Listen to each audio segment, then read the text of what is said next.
Hello നമസ്കാരം. ഞങ്ങളുടെ പുതിയൊരു വീഡിയോയിലേക്ക് എല്ലാവർക്കും സ്വാഗതം. കഴിഞ്ഞ വീഡിയോയുടെ നമ്മുടെ കൂടെ ഉണ്ടായിരുന്നത് ശാലുപ്പേട് ചേട്ടനായിരുന്നു. അപ്പോൾ ചേട്ടൻ ഞങ്ങളോട് പറഞ്ഞൊരു കാര്യമുണ്ട്, ഒരു അതുല്യ പ്രതിഭയെ പറ്റി, രാരി എന്ന് പറഞ്ഞ ചേച്ചിയെ പറ്റി. നല്ലൊരു നർത്തകിയാണ്, എന്നാൽ കിട്ടേണ്ട പരിഗണനയിലൊന്നും കിട്ടാതെ പോയൊരു ചേച്ചിയെ പറ്റി. അപ്പോൾ ഞാൻ നിങ്ങൾക്കൊരു വാക്ക് തന്നു, ഇനി അടുത്തൊരു വീഡിയോയിൽ വരുമ്പോഴത്തേക്കും ചേച്ചി ഉറപ്പായിട്ട് കൊണ്ടുവരുമെന്ന്. ആ വാക്ക് ഞാനിന്ന് പാലിക്കാൻ പോവാണ്. ഇന്ന് എൻ്റെ കൂടെ ഉള്ളത് രാരി ചേച്ചിയാണ്. ചേച്ചി, വെൽക്കം ടു ദി ഷോ. എവിടെയാണ് ചേച്ചിയുടെ സ്ഥലം? കൊല്ലത്താണ്. കൊല്ലത്ത് തട്ടാമല. തട്ടാമല എന്നാണ് സ്ഥലത്തിന്റെ പേര്. അപ്പോൾ കുഞ്ഞിലെ മുതൽ ചേച്ചിക്ക് നൃത്തത്തിനോട് ഒരു ഇഷ്ടമുണ്ട്, അങ്ങനെ പോയി സ്വയം ചേർന്നാണോ അതോ വീട്ടുകാർ ഒരു കലാവാസന ഉണ്ടായിക്കോട്ടെ എന്ന് വിചാരിച്ചു കൊണ്ടുപോയി ചേർത്തതാണോ? ശരിക്കും കുഞ്ഞുനാള് മുതലേ ഇഷ്ടായിരുന്നു എന്നാണ് പറഞ്ഞു കേട്ടത്. എനിക്ക് കറക്റ്റ് ആയിട്ട് അറിയില്ല. പിന്നെ എനിക്ക് ഓർമ്മ വെച്ച കാലം തൊട്ട് ഞാൻ ഡാൻസ് പഠിക്കുന്നുണ്ട്, അങ്ങനെ അറിയാം. എന്നാലൊരു എത്ര വയസ്സ് മുതൽ പഠിച്ചു തുടങ്ങി കാണും? 4 വയസ്സ്. 4 വയസ്സ് മുതൽ. ആരുടെ കീഴിലാണ് പഠിച്ചു തുടങ്ങിയത്? ഞാൻ ശരിക്കും കൊല്ലത്ത് നടേശൻ മാഷ് എന്ന് പറഞ്ഞിട്ട് ഒരു മാഷിന്റെ അടുത്താണ് തുടക്കം കുറിക്കുന്നത്. പിന്നെ അതിനുശേഷം ഞാൻ ഓട്ടംതുള്ളൽ പഠിച്ചത് കലാമണ്ഡലം ഗീതാനന്ദ മാഷിന്റെ അടുത്താണ്. പിന്നെ കഥകളി പഠിച്ചത് കലാമണ്ഡലം നാരായണൻകുട്ടി മാഷിന്റെ അടുത്താണ്. അങ്ങനെ അതുല്യ പ്രതിഭകളായിട്ടുള്ള ഒരുപാട് മാഷിമാർ എന്നെ പഠിപ്പിച്ചിട്ടുണ്ട്. അപ്പൊ ഞാൻ ആക്ച്വലി ആദ്യം വിചാരിച്ചു ജസ്റ്റ് ഭരതനാട്യം, മോഹിനിയാട്ടം ഇതൊക്കെ അറിയാതിരിക്കുന്നതാണ്. പക്ഷെ ഓട്ടംതുള്ളലും കഥകളി ഇങ്ങനത്തെ സംഭവങ്ങളൊക്കെ കയ്യിലുള്ള ആളാണ് എന്റെ മുന്നിൽ ഇരിക്കുന്നത്. ഓട്ടംതുള്ളല് സ്റ്റേറ്റ് വിന്നർ ആയിരുന്നു 3 കൊല്ലം അടുപ്പിച്ച്. പിന്നെ കഥകളി അതെ സ്റ്റേറ്റ് വിന്നർ ആയിരുന്നു. എനിക്ക് ഏറ്റവും കൂടുതൽ ഇഷ്ടമുള്ള അല്ലെങ്കിൽ ചെയ്യാൻ ആഗ്രഹമുള്ളത് ഓട്ടംതുള്ളല് തന്നെയാണ്. ആണ്. അപ്പം ഏതൊക്കെ ഡാൻസ് ഫോംസ് ചേച്ചി പഠിച്ചിട്ടുണ്ട്? ഞാൻ നമ്മൾ പഠിച്ചെന്ന് പറയുമ്പോ പൂർണ്ണമായിട്ടും ഒന്നും നമ്മൾ പഠിക്കത്തൊന്നും. അഭ്യസിച്ചിട്ടുള്ളത് ഞാൻ ഭരതനാട്യം, മോഹിനിയാട്ടം, കുച്ചിപ്പുടി, ഓട്ടംതുള്ളൽ, കഥകളി, കേരള നടനം പോകും. കാരണം യൂത്ത് ഫെസ്റ്റിവല് ബേസ് ചെയ്താ കൂടുതലും പഠിച്ചിട്ടുള്ളത്. അപ്പൊ നമുക്ക് എല്ലാം കുറേശ്ശെ ഈ കേരള നടനമൊക്കെ നമ്മൾ അതിന്റെ ബേസിക് ഒന്നും പഠിച്ചിട്ടില്ല, ഐറ്റമായിട്ട് പഠിച്ചു. സ്റ്റേജിൽ കയറാൻ വേണ്ടിയിട്ട് പഠിച്ചു. അപ്പൊ വിദ്യാഭ്യാസം ഒക്കെ ചേച്ചി ശരിക്കും ഡാൻസ് മെയിൻ എടുത്ത് പഠിച്ചതാണോ അതല്ല വേറെ സബ്ജക്ട്സ് ആണോ പഠിച്ചത്? അല്ല, ഞാൻ വേറെ സബ്ജക്ട് പഠിച്ചതിനോടൊപ്പം തന്നെ ഡാൻസ് കൊണ്ടുപോകുക. അതല്ലാതെ പ്രൈവറ്റ് ആയിട്ട് പഠിക്കായിരുന്നു. ഓക്കെ. അപ്പൊ ഈ കലോത്സവത്തിനൊക്കെ ചേച്ചി 3 പ്രാവശ്യം എന്തോ, എനിക്ക് തോന്നുന്നു 3 പ്രാവശ്യം ആണെന്നാണ് എന്റെ ഓർമ്മയിൽ, കലാതിലകം ആയിട്ടുണ്ടെന്ന് ഞാൻ കേട്ടിട്ടുണ്ട്. അപ്പൊ ഞാൻ യുവജനോത്സവങ്ങൾക്കൊക്കെ പോകുന്ന ഒരു കുട്ടിയാണ്. എനിക്ക് തോന്നുന്നു എൻ്റെ ഒരു 6 വയസ്സ് മുതൽ ഞാൻ സ്റ്റേജിൽ കയറി തുടങ്ങിയതാണ്. അപ്പൊ എൻ്റെ മെയിൻ പാട്ട് ഐറ്റങ്ങളാണ്. അപ്പൊ തന്നെ എനിക്കറിയാം, നമ്മളൊരു സ്റ്റേറ്റ് കലോത്സവത്തിന് അല്ലെങ്കിൽ ഒരു യൂണിവേഴ്സിറ്റി കലോത്സവത്തിന് പോകുമ്പോഴത്തേക്ക് ഞാൻ സോങ് ആയിട്ട് പോലും എനിക്ക് അത്രമാത്രം ചെലവുകളും കാര്യങ്ങളൊക്കെ ഉണ്ടായിരുന്നു ഓരോ സോങ്, ഓരോ ഐറ്റത്തിനും. അപ്പോൾ ഒരു ഡാൻസ് ഐറ്റം ആകുമ്പോഴത്തേക്ക് നമുക്ക് മനസ്സിലാവും എന്തോരം എക്സ്പെൻസ് ആണ് ഇതിനുള്ളത് എന്നുള്ളത്. അപ്പം സാമ്പത്തികമായിട്ട് ബുദ്ധിമുട്ട് ആ സമയത്ത് ഉണ്ടായിട്ടുണ്ട്, ഇത്രയും ഐറ്റങ്ങൾക്ക് പങ്കെടുക്കണം? തീർച്ചയായും ഉണ്ടായിട്ടുണ്ട്. അതിന് എൻ്റെ അച്ഛനോടും അമ്മയോടും ആങ്ങളമാരോടും ഒക്കെയാണ് ശരിക്കും ഞാൻ നന്ദി പറയുന്നത്. പിന്നെ എന്നെ പഠിപ്പിച്ച മാഷുമാര് ടാലന്റ് ഉണ്ടെന്ന് കണ്ടുകൊണ്ട് എനിക്ക് കുറെ ഹെൽപ്പുകൾ ചെയ്തു തന്നിട്ടുണ്ട്. ഫിനാൻഷ്യലി ഭയങ്കര ഹൈ ഒന്നും അല്ലായിരുന്നു, ഞങ്ങളൊരു മിഡിൽ ക്ലാസ് ഫാമിലി ആയിരുന്നു. അതും ഒരു പ്രാവശ്യം കലാത്തിലൊക്കെ ആവുമെന്ന് പറഞ്ഞാൽ തന്നെ ഭയങ്കര വലിയ കാര്യമാണ്. അപ്പൊ പിന്നെ 2-3 പ്രാവശ്യം ആവുമെന്ന് പറഞ്ഞാൽ അത്രയും എഫേർട്ട് ഇട്ട് ചെയ്തിട്ടുള്ളവരായിരിക്കണം. അല്ല, ഞാൻ സ്റ്റേറ്റ് കലാത്തിലകം അല്ലായിരുന്നു. ഞാൻ സ്റ്റേറ്റില് കഥകളി, ഓട്ടംതുള്ളല് 3 കൊല്ലം ഫസ്റ്റ് ആയിരുന്നു. ഫസ്റ്റ് ആയിരുന്നു. ജില്ലയില് കലാത്തിലകമായിരുന്നു. സബ് ജില്ലയില് ഏതാണ്ട് കുറെ വർഷം കലാതിലകമായിരുന്നു. അങ്ങനെ പ്രൈസ് കിട്ടണമെങ്കിൽ നമുക്ക് എഫേർട്ട് വേണമല്ലോ, ചുമ്മാ ഒരാൾക്ക് എന്തായാലും കിട്ടാൻ പോകുന്നില്ല. അത് എനിക്കൊന്ന് ഇപ്പോഴത്തെ സമയത്തൊക്കെയാണ് കൂടുതലും ഈ എന്താ പറയാ പൈസ കൊടുത്ത് സ്ഥാനം നേടുന്നു അങ്ങനത്തെയൊക്കെ പ്രശ്നങ്ങളൊക്കെ വന്നു തുടങ്ങിയത്. പണ്ടത്തെ സമയത്ത് ഈ ഗ്രേസ് മാർക്ക് ഒന്ന് ആഡ് ചെയ്യുന്നതിന് മുന്നേ ഇങ്ങനത്തെ പ്രശ്നങ്ങളൊന്നും അധികം ഇല്ലായിരുന്നു. ഉണ്ടായിരുന്നു. ഓക്കെ. അപ്പൊ ആ സമയത്ത് തന്നെയാണ് ചേച്ചി ഇതിലേക്ക് വരുന്നതും പ്രൈസ് ഒക്കെ വാങ്ങിക്കുന്നത്. അപ്പൊ വീട്ടുകാർ കുഞ്ഞിലെ മുതൽ ഭയങ്കര സപ്പോർട്ടായിരുന്നു? നല്ല സപ്പോർട്ടായിരുന്നു, എല്ലാ കാര്യത്തിനും. നല്ല സപ്പോർട്ടായിരുന്നു. ഓക്കെ. അപ്പൊ ഇപ്പൊ കല്യാണം കഴിഞ്ഞ് കുട്ടികളും സപ്പോർട്ടാണ്. നമ്മളെ വീഡിയോയിലൊക്കെ കണ്ടു ഭയങ്കരമായിട്ട്. അവരാണ് അമ്മയെ ഇങ്ങനെ പ്രോത്സാഹിപ്പിക്കുന്നത്. സാധാരണ എല്ലായിടത്തും നേരെ തിരിച്ചാണ് നടക്കാറുള്ളത്. അമ്മമാരാണ് മക്കളെ ഓരോടത്ത് കൊണ്ടുപോകുന്നതും അവർക്ക് എന്തെങ്കിലുമൊക്കെ കലാവാസനകൾ ഉണ്ടാവില്ലെങ്കിൽ ഉണ്ടാവട്ടെ എന്ന് പറഞ്ഞ് നമ്മളാണ് കൂടുതൽ ഇങ്ങനെ പുറകെ നടക്കാറായിട്ട് കാണുന്നുള്ളത്. പക്ഷെ ഇവിടെ നേരെ തിരിച്ചാണ് സംഭവിക്കുന്നത്. തിരിച്ചും സംഭവിക്കുന്നുണ്ട്. പക്ഷേ അവരത്രയും എന്താ പറയാ, ഇപ്പൊ ഓട്ടംതുള്ളല് പഠിക്കണം എന്നൊക്കെ മൂത്തയാള് പറയുന്നുണ്ടായിരുന്നു. അങ്ങനെ ഒരു പ്രാവശ്യം ഞാനത് ചെയ്ത് കാണിച്ചു. അപ്പൊ പറഞ്ഞു, അയ്യോ പാടാനും ഡാൻസ് ചെയ്യാനും രണ്ടും കൂടെ എന്നെ കൊണ്ട് പറ്റില്ല, എന്റെ പൊന്നമ്മേ എന്റെ വഴിക്ക് വിട്ടേരെന്ന് പറഞ്ഞാണ്. അപ്പൊ പിന്നെ നാടോടി നൃത്തം, അത് പിന്നെ മൂത്തയാൾക്ക് സ്പോർട്സിനോടാണ് കൂടുതലും താല്പര്യം. അപ്പൊ അങ്ങനെ അങ്ങ് പോകും. രണ്ടുപേരുടെ പേരെന്താണ്? ഏതൊക്കെ ജഗത്തും സ്റ്റാൻഡേർഡിലാണ് പഠിക്കുന്നത്? ജഗത്തും ജഗനുമാണ്. അവര് 9ാം ക്ലാസ്സിലും 8ാം ക്ലാസ്സിലാണ് പഠിക്കുന്നത്. Okay okay. അപ്പൊ അവരും ഇതുപോലെ കലോത്സവത്തിനൊക്കെ പങ്കെടുക്കാറുണ്ടോ? എന്തെങ്കിലുമൊക്കെ ചെറിയ ആയിട്ട്? ആള് ജഗൻ പങ്കെടുക്കാറുണ്ട്, മൂത്തയാൾ അങ്ങനെ പങ്കെടുക്കാറൊന്നുമില്ല. ഓക്കെ. അവന് സ്പോർട്സിനോടാ ഇഷ്ടം. അതിനോടാണ് താല്പര്യം. ഓക്കെ. അപ്പൊ ചേച്ചി ഇപ്പോഴും ഡാൻസ് ജസ്റ്റ് വെറുതെ പ്രാക്ടീസ് ചെയ്യുന്നു, വീഡിയോ എടുക്കാൻ വേണ്ടി അങ്ങനെയാണോ, അതോ സ്റ്റേജ് പ്രോഗ്രാംസ് ഒക്കെ ചെയ്യാറുണ്ടോ? സ്റ്റേജ് പ്രോഗ്രാംസുകൾ ചെയ്യാറുണ്ട്. അപ്പൊ ഒത്തിരി സ്റ്റേജ് പ്രോഗ്രാംസ് ഒക്കെ ഒരു മാസം ഇപ്പൊ ഉത്സവ സമയമൊക്കെ വരുമ്പോൾ ഉത്സവ സമയത്ത് ചെയ്യാറുണ്ട്. അപ്പൊ ഡാൻസ് ക്ലാസ് അങ്ങനെ എന്തെങ്കിലും ഇട്ടിട്ടുണ്ടോ? ഇല്ല, സ്റ്റാർട്ട് ചെയ്യണം എന്ന് ആഗ്രഹമുണ്ട്. അങ്ങനെ ഒരു ആഗ്രഹമുണ്ട്. അതാകുമ്പോഴത്തേക്ക് നമുക്കൊരു വരുമാനവും കുറച്ച് കുട്ടികൾക്ക് നമുക്ക് കല പറഞ്ഞു കൊടുക്കാനും പറ്റും. അപ്പൊ എന്തുകൊണ്ടാണ് ഇതുവരെ അതിങ്ങനെ ഒരു ഐഡിയ കൊണ്ടുവരാത്ത, സ്റ്റാർട്ട് ചെയ്യണം? ഇത്രയും വർഷമായില്ലേ? പിള്ളേര് ഒന്ന് വളർന്നു വരട്ടെ, അതിനുള്ള ഒരു ഗ്യാപ്പും ടൈമിങ്ങും ഒക്കെ കൊടുത്തിരിക്കുകയായിരുന്നു. അവരുടെ ഭാവിയും സെക്യൂർ ആയിട്ട് നമുക്ക് ചെയ്യാന്നുള്ള ഇതിലായിരുന്നു. അപ്പൊ ഫാമിലിയിൽ അച്ഛനും അമ്മയും ആങ്ങളമാരൊക്കെ ഭയങ്കര സപ്പോർട്ടാണെന്ന് ചേച്ചി പറഞ്ഞു. അപ്പൊ നമുക്ക് എല്ലാ കൂട്ടത്തിലും നമ്മുടെ ഫ്രണ്ട്സ് ഗ്യാങ്ങിൽ ഒരാൾ കാണും, നമ്മൾ എന്ത് ചെയ്താലും നമ്മളെ ഭയങ്കരമായി സപ്പോർട്ട് ചെയ്യുന്ന ഒരാൾ. അപ്പൊ അങ്ങനെ ആരെങ്കിലും ജീവിതത്തിൽ ഉണ്ടായിട്ടുണ്ടോ? എനിക്ക് ഒരാളൊന്നുമല്ല, എന്നെ ഒരുപാട് പേര് സപ്പോർട്ട് ചെയ്തിട്ടുണ്ട്. അതിൽ തന്നെ ഫ്രണ്ട്സിന്റെ കൂട്ടത്തിലാണെങ്കിൽ എൻ്റെ കൂടെ കുഞ്ഞുനാൾ മുതലേ പഠിച്ചു വന്ന എൻ്റെ കൂട്ടുകാരിയുണ്ട് സുറുമി, പിന്നെ ഉത്തര എന്ന് പറഞ്ഞ എനിക്കൊരു കൂട്ടുകാരിയുണ്ട്. ഇവർ രണ്ടുപേരും വളരെയധികം സപ്പോർട്ടാണ്. ബാക്കിയുള്ളവരുടെ പേര് പറയാൻ പറ്റാത്തതുകൊണ്ടാണ്. എൻ്റെ എല്ലാ കൂട്ടുകാരികളും എനിക്ക് കലാപരമായിട്ട് വളരെയധികം സപ്പോർട്ട് ചെയ്തിട്ടുണ്ട്. പിന്നെ എൻ്റെ ആങ്ങളമാരുടെ വൈഫുണ്ട്, ഒരു മൂത്ത ആങ്ങളുടെ വൈഫുണ്ട്, ചേച്ചിയുണ്ട്, ദിവ്യ ചേച്ചി. പിന്നെ എൻ്റെ കുഞ്ഞനുജത്തി എന്ന് വെച്ചാൽ അനിയൻ്റെ വൈഫ് പാറു. അവളാണ് എൻ്റെ എല്ലാ കാര്യങ്ങൾക്കും സപ്പോർട്ട് ചെയ്ത് മുന്നോട്ട് കൊണ്ടുപോകാൻ വേണ്ടി 2 തൂണായിട്ട് നിൽക്കുന്ന ആൾക്കാരാണ്. അല്ല, മെയിനായിട്ട് എൻ്റെ കോസ്റ്റ്യൂം ആണെങ്കിലും എല്ലാ കാര്യങ്ങളും നോക്കുന്നത് ഇളയാളാ. പാർവതിയാണ്. Okay okay okay. അപ്പം ശാലു ചേട്ടനോട് ഞങ്ങൾ സംസാരിക്കുന്നതിനിടയ്ക്ക് ശാലു ചേട്ടൻ പറഞ്ഞൊരു കാര്യമാണ് ഞങ്ങളോട്. ചേച്ചി കുറച്ച് ഫിലിമിലൊക്കെ അഭിനയിച്ചിട്ടുണ്ട്, ആർട്ടിസ്റ്റ് ആയിരുന്നു, എന്നിട്ട് ഇപ്പോഴാണ് പിന്നെ ഒന്നും ചെയ്യാത്തത് എന്ന് ഞങ്ങളോട് പറഞ്ഞിട്ടുണ്ടായിരുന്നു. അപ്പോൾ ചേച്ചി എന്തൊക്കെ ഫിലിമിൽ അഭിനയിച്ചിട്ടുണ്ട്, അല്ലെങ്കിൽ എന്തൊക്കെ ഒരു ഫിലിം ഫീൽഡിൽ അല്ലെങ്കിൽ ഒരു ആക്ടിങ് ഫീൽഡിൽ എവിടെയൊക്കെയാണ് ചേച്ചി അഭിനയിച്ചിട്ടുള്ളത്? ഞാൻ അങ്ങനെ ഭയങ്കരമായിട്ട് ആക്റ്റീവായിട്ടൊന്നുമില്ല. ആകെ ഞാൻ ചെയ്തത് ഫുക്രി എന്ന് പറഞ്ഞൊരു മൂവിയില് കൊഞ്ചിവ കൺമണി എന്ന് പറഞ്ഞൊരു സോങ് ഉണ്ടായിരുന്നു. സിദ്ദിഖ് സാർ ഞങ്ങളുടെ ഫാമിലി ഫ്രണ്ട് ആയിരുന്നു. സിദ്ദിഖ് സാറിന്റെ മുന്നേ ഉള്ള ഒരു പടത്തിൽ ഞാനൊരു ചെറിയ വേഷം ചെയ്തിട്ടുണ്ടായിരുന്നു. അന്ന് തൊട്ട് ഞങ്ങളുടെ ഫാമിലി ഫ്രണ്ട്സ് ആണ് സാറ്. അപ്പം പെട്ടെന്ന് ക്ലാസിക്കൽ ഡാൻസ് അറിയാവുന്നൊരു ആളെ വേണം, അങ്ങനെ ഞാൻ അത് പോയി ചെയ്തിട്ടുണ്ടായിരുന്നു. പിന്നൊന്ന് ചെയ്തത് ജെന്നിഫർ. ജെന്നിഫർ എന്ന് പറഞ്ഞു. അപ്പൊ ഇന്ന് എനിക്ക് വീട്ടിൽ പോയിട്ട് ഫുക്രി എന്ന് പറഞ്ഞ ഫിലിമിലെ പാട്ട് എടുത്തു നോക്കണം. കാരണം നമ്മൾ സാധാരണ പാട്ടൊക്കെ കാണുമ്പോഴത്തേക്ക് നമ്മൾ ഇന്നാണെങ്കിൽ നായകന്മാരുള്ളത് ഇങ്ങനെ സ്പെസിഫിക് ആയിട്ട് നോക്കത്തില്ലല്ലോ. അപ്പൊ ഇന്ന് എനിക്ക് പോയിട്ട് എന്തായാലും നോക്കണം. കണ്ടു നോക്കൂ, അഭിപ്രായം വിളിച്ചു പറയണേ. ഉറപ്പായിട്ടും ഞാൻ പറയാം. അപ്പൊ ചേച്ചിയുടെ ലൈഫിൽ ഒരു വലിയ ഡ്രീം, അതായത് ഈ ഒരു സംഭവം കഴിഞ്ഞു എനിക്ക് പിന്നെ മരിച്ചാലും കുഴപ്പമില്ല, അങ്ങനെ തോന്നുന്നൊരു ഡ്രീം പറയാൻ പറഞ്ഞ ചേച്ചി എന്ത് പറയും? അത് അങ്ങനെ ഇന്ന ഒരു ഡ്രീം എന്ന് പറയാൻ പറ്റില്ല. എനിക്ക് 1-2 ഡ്രീംസ് ഉണ്ട്. ഒന്ന്, എൻ്റെ ഫാമിലിയെ കുറിച്ച് എനിക്കൊരു ഡ്രീമുണ്ട്, മക്കളെ കുറിച്ചൊരു ഡ്രീമുണ്ട്, പിന്നെ എൻ്റെ കരിയറിനെ കുറിച്ച് എനിക്കൊരു ഡ്രീമുണ്ട്. നമ്മളോട് പറയാൻ കഴിയുന്നതാണെങ്കിൽ ചേച്ചിക്ക് ഉറപ്പായിട്ടും പറയാം. മക്കള് നല്ലൊരു നിലയിലെത്തണമെന്ന് ഏതൊരു അമ്മയും ആഗ്രഹിക്കും. അതൊരു വലിയ ഡ്രീമാണ്. പിന്നുള്ളതെന്ന് പറഞ്ഞു കഴിഞ്ഞാൽ എനിക്ക് നല്ലൊരു ഡാൻസ്, നല്ലൊരു നർത്തകി എന്നുള്ള നിലയിൽ പേരെടുക്കണം ആഗ്രഹമുണ്ട്. ഓക്കെ. അപ്പൊ ശാലു ചേട്ടൻ ആ ഒരു വീഡിയോ എനിക്ക് തോന്നുന്നു എടുക്കാൻ നേരത്ത് വിചാരിച്ചിട്ടുണ്ടായിരുന്നു ഇത്ര ആൾക്കാർ കാണുമെന്നോ, എന്തെങ്കിലുമൊക്കെ ഇത്ര റിയാക്ഷൻ കിട്ടുമെന്നോ?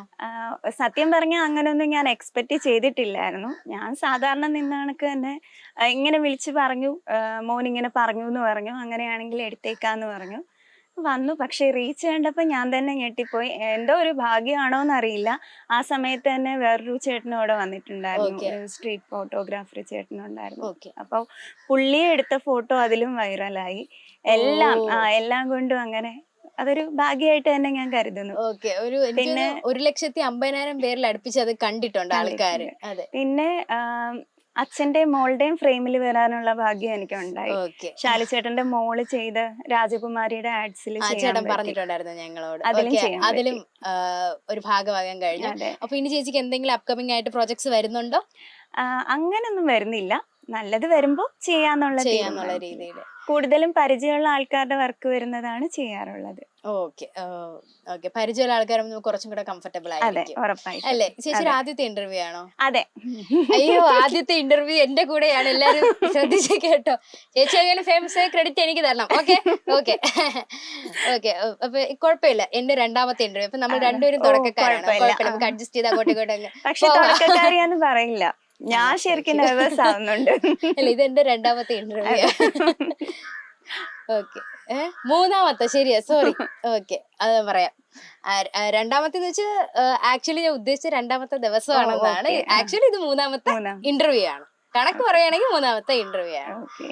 ഓക്കെ, അപ്പൊ ഇപ്പൊ ചേച്ചി പറഞ്ഞു 2 ഫിലിമിൽ എന്തായാലും അഭിനയിച്ച് കഴിഞ്ഞു എന്ന്. ഇനി എന്തെങ്കിലും ഇതുപോലെ പ്രോജക്ട്സ് വരുവാണെങ്കിൽ സിനിമയിൽ അഭിനയിക്കാൻ താല്പര്യമുണ്ടോ ചേച്ചിക്ക്? തീർച്ചയായും, നല്ല ക്യാരക്ടർ ആണെന്നുണ്ടെങ്കിൽ നമുക്ക് നായിക തന്നെ വേണമെന്ന് ഒരു താല്പര്യമൊന്നുമില്ല. എന്തായാലും നല്ല ക്യാരക്ടർ ആണെങ്കിൽ ഉറപ്പായിട്ടും പോകുക. അപ്പൊ ഈ 2 ഫിലിമിന് ശേഷം എന്തെങ്കിലും പിന്നീട് ആരെങ്കിലും ഡയറക്ടേഴ്സോ ആരെങ്കിലും വിളിക്കുക, അങ്ങനെ എന്തെങ്കിലും ചെയ്തിട്ടുണ്ടോ? സത്യം പറഞ്ഞാൽ ഞാൻ അങ്ങനെ അവസരങ്ങളിൽ ഇപ്പോഴാണ് ശരിക്കും ശാലിച്ചേട്ടന്റെ ഈ ഒരു വീഡിയോ വന്നതിന് ശേഷമാണ് ഞാനാണെങ്കിലും കുറച്ചൊന്ന് ആക്റ്റീവായി തുടങ്ങിയത്. സത്യം പറഞ്ഞ ആ വീഡിയോയ്ക്ക് മുന്നേ വരെ ഞാൻ ഇൻസ്റ്റാഗ്രാമിൽ ആക്റ്റീവേ അല്ലായിരുന്നു ശരിക്കും പറഞ്ഞു കഴിഞ്ഞാൽ. പിന്നെ നോക്കി കഴിഞ്ഞു കഴിഞ്ഞാൽ കാണും 3-4 വീഡിയോസ് അങ്ങനെ ഇങ്ങനെയൊക്കെ. കാരണം അത് മോനൊക്കെ പറഞ്ഞിട്ട് അങ്ങനെ എടുക്കുക ഇങ്ങനെ എടുക്കില്ല, അത് വൈറലാണ് ഇത് വൈറലാണ്, അമ്മ അത് ചെയ്യുന്നും പറഞ്ഞൊക്കെ ചെയ്യുന്നതേ ഉള്ളൂ ഞാൻ. അല്ലാതെ ഇപ്പോഴാണ് ശരിക്കും പറഞ്ഞു കഴിഞ്ഞാൽ ചെയ്യാൻ തുടങ്ങിയത്. അതെ, ചെയ്യാൻ ഓക്കെ.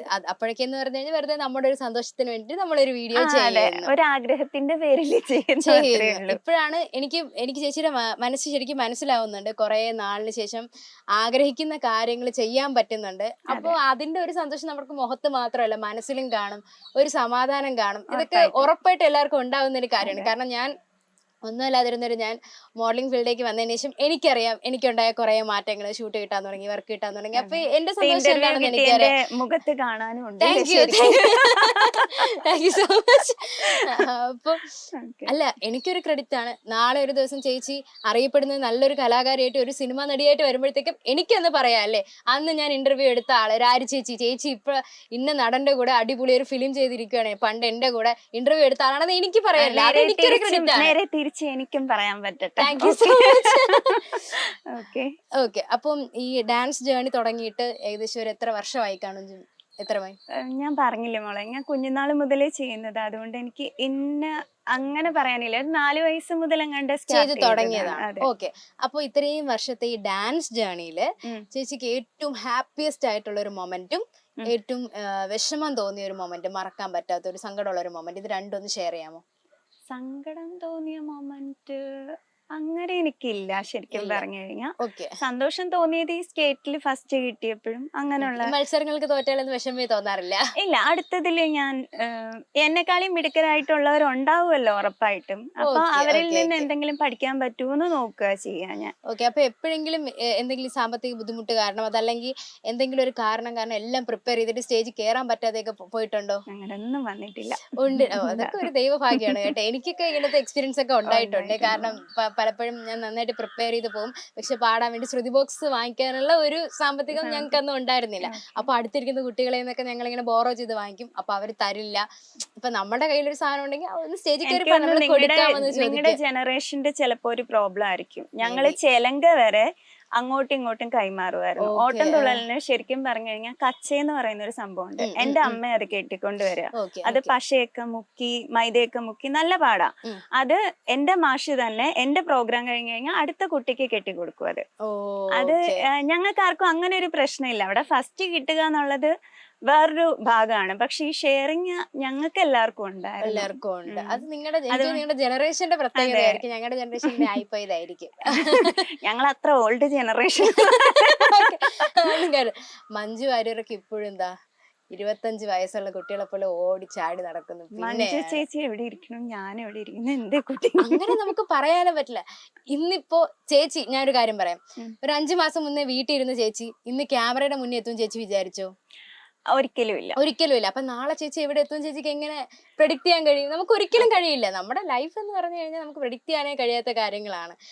ഞാൻ നേരത്തെ ശാലു ചേട്ടനോട് ഇന്റർവ്യൂയുടെ സമയത്തും പറയുന്നുണ്ടായിരുന്നു, നമുക്കിപ്പോൾ ഉള്ള കാര്യങ്ങൾ നമ്മൾ നന്ദിയുള്ളവരാണെങ്കിൽ നമ്മൾ ആഗ്രഹിക്കുന്നതിന്റെ അപ്പുറം നമുക്ക് തന്നുകൊണ്ടേയിരിക്കും. തീർച്ചയായും ഉറപ്പായിട്ടും കിട്ടിക്കൊണ്ടിരിക്കും. ഒരിക്കൽ അത്രേ ഉള്ളൂ. ഇപ്പൊ ചേച്ചി ഇപ്പൊ എന്റെ കൂടെ ഇരിക്കുന്നു, ഒരു ഇന്റർവ്യൂ ചെയ്യുന്നു. ചിലപ്പോ കുറച്ച് നാളുകൾ കഴിഞ്ഞ് ഞാൻ ചിലപ്പോൾ ചേച്ചിയെ കാണുന്നത് ഒരു വലിയ കാറിൽ വന്നിറങ്ങുന്ന, എന്താ പറയാ, സ്വന്തമായിട്ട് പ്രൈവറ്റ് ആയിട്ട് ഒരു എന്താ ഒരു ബോഡി ഗാർഡൊക്കെ ഉള്ള ഒരാളായിട്ട് ചിലപ്പോ എനിക്ക് കാണാൻ പറ്റിയെങ്കിലും നമുക്ക് ഞാൻ പറയില്ല കാറിന്റെ ലൈഫ് നമുക്ക് ഇങ്ങനെ ആയി തീരുമെന്ന് പറയാൻ പറ്റില്ല. തിരിച്ചു ആവാലോ. നടക്കട്ടെ. എനിക്ക് ഇഷ്ടപ്പെട്ടു കേട്ടോ ചേച്ചിയുടെ ഇന്റർവ്യൂ. കാരണം ആദ്യമായിട്ടാണ് ഞാൻ ഒരാളുടെ അടുത്ത് ഇരിക്കുമ്പോഴത്തേക്കും ഞാൻ അങ്ങോട്ടൊന്ന് പറയുമ്പോൾ തിരിച്ച് രണ്ടെണ്ണം, ഞാൻ ചേച്ചിക്ക് ഒന്ന് കിട്ടും, ദിവ്യക്ക് രണ്ടെണ്ണം തിരിച്ചു കിട്ടുമെന്ന് പറയുന്നുണ്ട്. ഞാൻ ഹാപ്പിയാണ്, ഞാൻ ഭയങ്കര ഹാപ്പിയാണ്. ഓക്കെ. അപ്പൊ ഇപ്പൊ ചേച്ചി എന്താണ് കറന്റ് ചെയ്തുകൊണ്ടിരിക്കുന്നത്? ജോബാണോ അങ്ങനെ? ഞാൻ ഡാൻസ് പ്രാക്ടീസ് ആണ്. ഞാൻ ജോബ് ചെയ്യുന്നുണ്ടായിരുന്നു, ഇപ്പൊ റിസൈൻ ചെയ്തിട്ട് ഞാനിപ്പോ വന്നിട്ട് ഇപ്പൊ ആ വീഡിയോ ഒക്കെ വൈറലായി. അപ്പൊ എനിക്ക് കുറച്ചും കൂടെ ചെയ്യാനുള്ളൊരു സന്തോഷം, ആഗ്രഹം വന്നു തുടങ്ങി. അപ്പം ജോബ് ഏത് ഫീൽഡിലായിരുന്നു ചെയ്തോണ്ടിരുന്നത്? ഞങ്ങളുടെ അടുത്ത് തന്നെ ഒരു ഇൻസ്റ്റിറ്റ്യൂഷനിൽ തന്നെ വർക്ക് ചെയ്തിരുന്നു. ക്യാമ്പ്സ് എന്ന് പറയും. ഓക്കെ ഓക്കെ, ക്യാമ്പ്സ് കേട്ടിട്ടുണ്ട് ഞാൻ. ഓക്കെ. സംഗീതം ഉണ്ടെങ്കിലേ നൃത്തവും ഉള്ളൂ. അപ്പോൾ നമുക്ക് നൃത്തം അഭ്യസിക്കണമെങ്കിൽ ഉറപ്പായിട്ട് സംഗീതം വേണം. അപ്പോൾ ഈ ഡാൻസ് കളിക്കുന്ന ആൾക്കാർക്ക് പകുതി ആൾക്കാർക്കും എന്താ പറയുക, ഈ പാട്ടിങ്ങനെ കേട്ട് കേട്ട് കേട്ട് കേട്ട് അവർക്ക് പാട്ടിനോട് ഒരു കമ്പം ഉണ്ടാവാനുള്ള ചാൻസ് വളരെ കൂടുതലാണ്. അപ്പൊ ചേച്ചി പാട്ട് പാടുമോ? കുറച്ച് പാടും. ഞങ്ങൾക്ക് കേൾക്കണമെന്ന് ആഗ്രഹമുണ്ട്. ഒരു പാട്ട് പാടിത്തരും. തമിഴ് പാടിയാ മതി, ഏതായാലും മതി.